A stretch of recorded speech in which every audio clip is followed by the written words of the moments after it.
Hello again. Now, the electricity minister now has some power.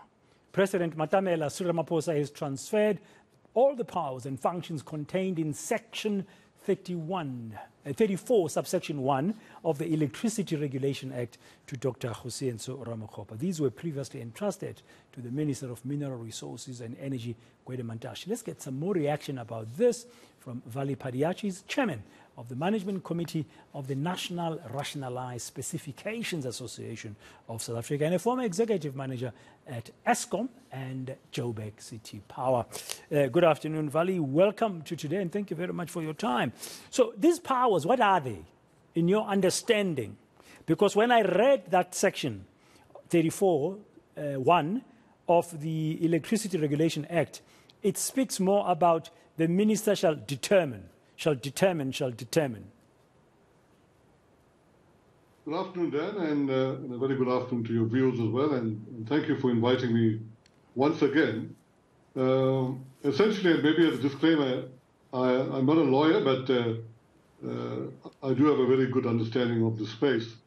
In very simple terms, at a very high level, the proclamation is transferred the powers previously held by the Mr. Mantash in terms of Section 34(1) completely, and some powers of Section 34(2), but in the main, it's powers to deal with the procurement of new generation capacity, and in so doing to ensure the security of supply. And then that fits in snugly with the role of the Minister of Electricity, as the President had anticipated when he appointed him about 2 months ago. In other words, just very quickly to take a step back, the role of the new minister is to execute the National Electricity Crisis Plan and to stop load shedding. And to do that, there are two main requirements. We fix Eskom generation, EAF, etc., but importantly is to procure new generation from mainly the private sector, and of course with the utilities playing that role. So given that, the minister has now been given those powers to procure new generation. Yeah. Okay, to procure new generation while managing the crisis at the same time. Yes, absolutely. In other words, just to get a bit more detail, in terms of the electricity crisis plan, we need about 4,000 to 6,000 megawatts on average. I say average because if we go middle of winter, we need more. But on average, we need about 4,000 to 6,000 megawatts of new generation. And that's where the role of the Minister of Electricity would come into being then. Okay, so from where I'm sitting, I was a bit confused because I saw another part of the statement that says parts of the functions and roles and responsibilities in this law that have to do with the implementation of determinations made by the Minister of Electricity under Section 34(1) are still under DMRE, are still under Vally Padayachee, or did I misunderstand? Well, there is a bit of confusion, but I'll read it differently. In other words, Section 34(1), the procurement is mainly through a determination that used to get issued by the Minister of DMRE for procurement of new generation. Now that power, as I understand it, I'm not a lawyer, has been transferred to the Minister of Electricity. So he would enact procurement of new electricity through a determination. In other words, he would say, based on certain circumstances, we need to procure another 3,500 megawatts of gas. So So that determination would be issued by now the Minister of Electricity, and then the procurement processes would start to execute that determination then.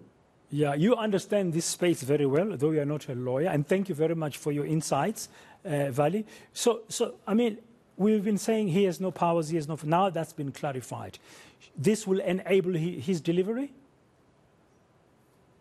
Yes, Dan, in fact, I want to just latch on to 2 points of that promulgation by the President of the powers. He makes mention of, if you look at 34(1)(b), where the minister has now the power to determine the types of electricity that can be generated and the percentages. Now, Dan, I think the new minister has an opportunity for once and for all determine the energy mix of and for South Africa. In other words, what are the constituents, percentage-wise, of dispatchables and non-dispatchable technologies? That, for me, has been missing in our landscape for long, and that's been causing some confusion. So I'm hoping that the new minister would apply his mind with his team to come up with an energy mix for South Africa that says X percentage of non-dispatchables, which is renewables, and X percentage of dispatchables, which includes gas, nuclear, hydro. Arguably, it should be in the IRP, but the IRP is currently out of date. I'm hoping that the new IRP would reflect that. So we need a new, not new, we need a definite energy mix for South Africa. That's one. Secondly, Dan, and I also am the strategic advisor to the municipalities from the power side, and the municipalities have been, for want of a better word, for a number of years I've been making this request that we need a special determination for municipalities to procure new generation electricity. At the moment, we don't have that determination. For argument's sake, we are saying as the municipalities, we are wanting, for example, a determination of 1,500 megawatts, where Munich alone can go and procure that. And that's been missing. I mean, it's been blurred with a 500 megawatt in the old IRP, but we are looking for a firm and definite determination for municipalities to procure electricity, because you cannot solve this crisis without bringing the municipalities on board. ESCOM alone cannot solve the crisis. It needs all utilities, so it needs both municipalities and ESCOM, and of course, the private sector. Okay, can I take you back to the first point around the clarity that you say is required, and you hope the new minister will make a determination about clarifying which is which, what in terms of the sources. Why is that important? Dan, let me take a step back.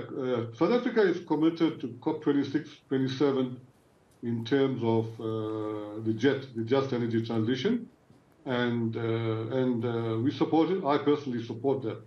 Why I'm saying that is that we are in the midst of a crisis, right? So we need, as I say, new generation, and we need to get them from various energy sources, not only renewables or low-carbon technologies.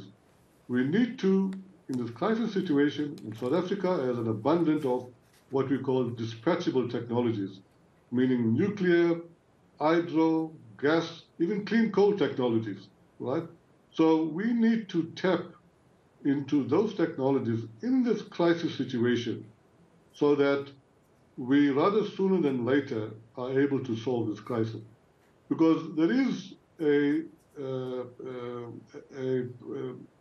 feeling in the marketplace that you can solve this crisis by flooding the grid with renewables only. You cannot do that. So you need the dispatchable technologies, and that's why I say I'm hoping that the new minister would come up with an energy mix that pronounces on that mix with the various percentages. And I think it's high time we get that energy mix firmed up and sorted out so that there's no confusion in the marketplace and there's no agendas that move us in a direction that takes us away from solving the crisis. So we need my final point, I call it a fit-for-purpose, prudent, balanced, just energy transition. Fit-for-purpose, prudent and balanced, just energy transition. That makes sense to me. Vally, when you are talking there, sometimes in the noise that we hear, you get a sense, or let me speak for myself, I get a sense that people want more of a larger percentage of our energy source to come from renewables. But you just made a point there earlier. You said it's not possible that we can do that. We need a proper mix. I don't know of any country in the world that gets more than 50%, if that at all, of its current energy supplies from just renewables. You're absolutely correct, Dan. If you look at South Australia, they went significantly into renewables, and the grid is now unstable. If you put too much of renewables onto the grid without the commensurate, what we call ancillary services, the grid will become unstable, right? So we're going to be very careful that we've got to avoid that situation in South Africa, noting that we also have a grid capacity constraint. So we have that constraint. And if you flood the grid with renewables, or too much of renewables, you will, in the worst case scenario, collapse the grid. So therefore, I'm saying that we need to have a balanced a balanced mix of technologies so that in this crisis situation, we do not get to a situation which could get us closer to a blackout and to collapse the grid. Okay, thank you very much for your time and explanation this afternoon. As always, pleasure talking to you, Chairman of the Management Committee of the National Rationalized Specifications Association of South Africa. He's worked at Eskom before and at Joburg's City Power. That's Vally Padayachee, just giving us some reaction to the new powers, or the handing of, or proclamation rather, of the powers to the new electricity minister, the proclamation coming from the president a little bit earlier today.